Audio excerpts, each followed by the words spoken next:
after understanding birth rates and death rates, we are going to understand the age distribution pyramids. Now, what is age distribution pyramid basically aiming at? Let's first of all analyze its definition, what it says, that age distribution pyramid is a graphical illustration that shows distribution of various age groups in a given population. These 2 points are to be remembered, and this is what is the definition of age distribution pyramid. Now concentrate on the term pyramid first of all. What does a pyramid looks like? It looks like this, something like this, triangular. This is what a pyramid is, like we study, right? So prism as you have. This is what a pyramid is, my way of representing, quite vague though.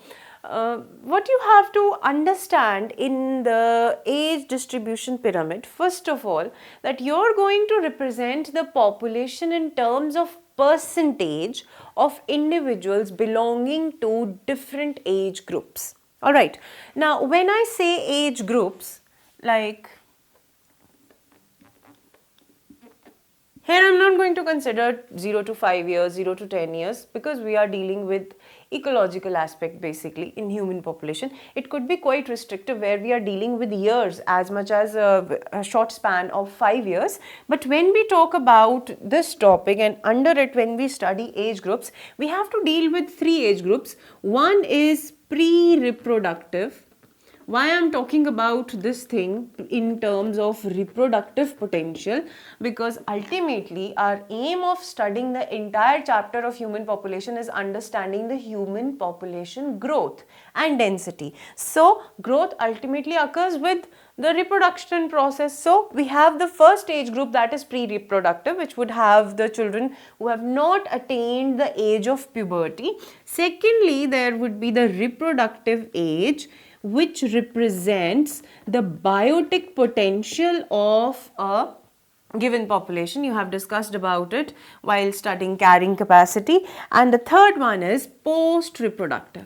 So we are going to deal with these 3 age groups and understand how this can be represented graphically, and then we can understand the shape that comes. Whenever I am talking about a growing population that is having a reproductive phase and not phase, that is having a good reproductive population and it is using its biotic potential to its best, then we have this representation, graphical representation of the given age groups that resemble the shape of a pyramid. To be talking specifically, it would look like a triangular shape. Now, how it looks like, we'll discuss it. But before that, before going to that, as we have 3 types of age groups, we have 3 types of age graphical representations, that is age distribution representation of a particular human population. The 3 types are, first one is an expanding type of population. Second one is stable, and third one is declining. Now, how do you arrive to conclusion whether a population is expanding, stable or declining? You need to have a look at the particular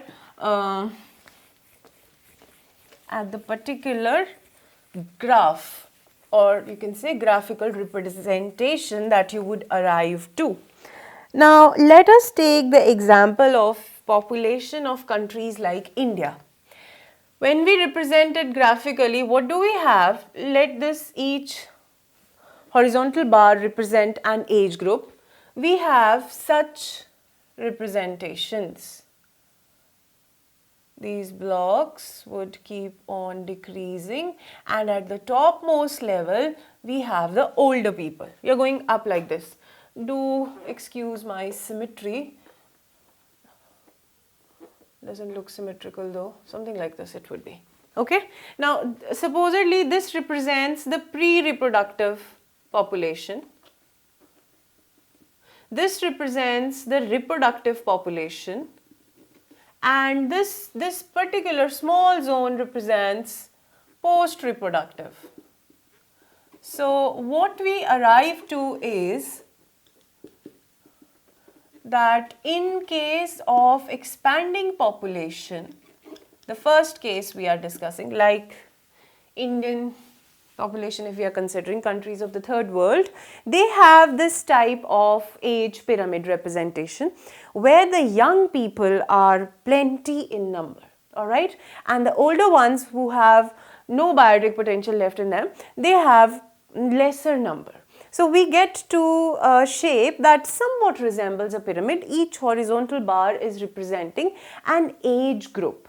So what is the characteristic feature over here? That the birth rate is already high. First of all, as you can see, the reproductive people are much more in number than the post-reproductive, and it is going to increase with time. That is why the birth rate being increasing and already high, the population is going to expand further and further, and that is why we have expanding type of age pyramid for the countries of third world.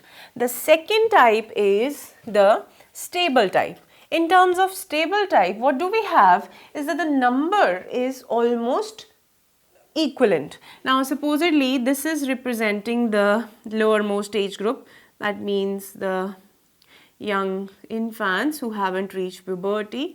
Then we have this and like this. This is somewhat stable. Okay, as you can see, as much as is the number of the first age group, that is pre-reproductive, post-reproductive, reproductive are also almost equivalent. That means the reproductive people are keeping a check on the population growth, and post-reproductive are either less or they would be equivalent.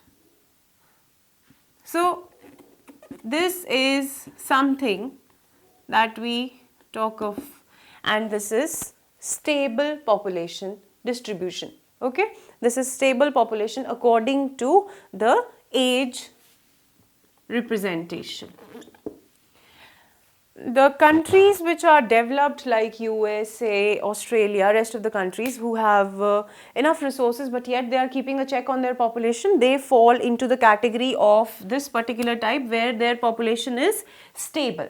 Then we come to countries like Japan and the Scandinavian countries where they are paying people to come and increase their population, because the reproductive population is there, but the pre-reproductive population is least.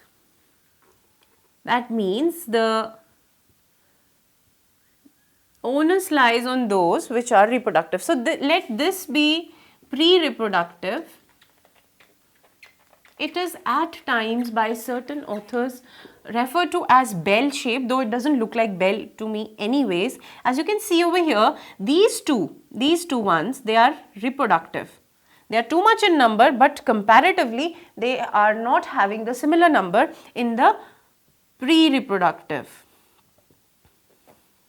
So these are reproductive and these are post-reproductive. As you can see, now you can just distinguish how each graph is different from the other one and what is the contributory role of each age group to the growth of population. I have used a simple key for understanding. This is pre-reproductive,